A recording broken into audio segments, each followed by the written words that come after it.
مادرم حرفی بزن که تشنه لالاییم، من که جان میدم برایت همدم تنهاییم. من همیشه کودکم آغوش تو جای من است، من اگر خوبم دایت پشت دنیای من است.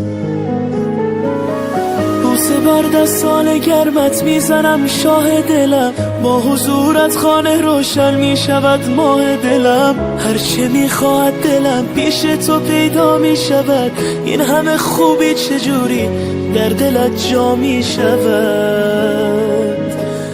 مادر همه جان و تنم، شوق نفس کشیدنم، به موی تو قسم تویی دلیل زنده بودنم. مادر همه جان و تنم، شوق نفس کشیدنم، به موی تو قسم تویی دلیل زنده بودنم، دلیل زنده بودنم.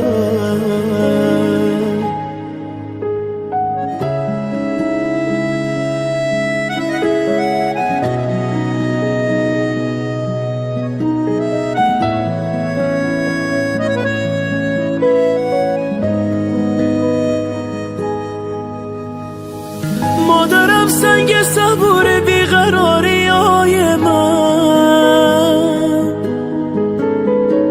مرهمی بر زخمای دل تنهای من. مادرم دور تو میگردم عبادت میکنم، مادرم جای خودش عشقم صدایت میکنم. مادرم جانم فدای چهره معصوم تو، هرچه میخواهی بگو من نه نمیگویم به تو.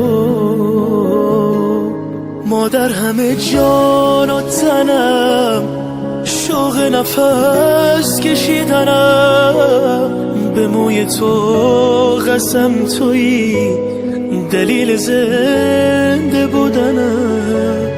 مادر همه جان و تنم، شوق نفس کشیدنم، به موی تو قسم تویی دلیل زنده بودنم، دلیل زنده بودنم.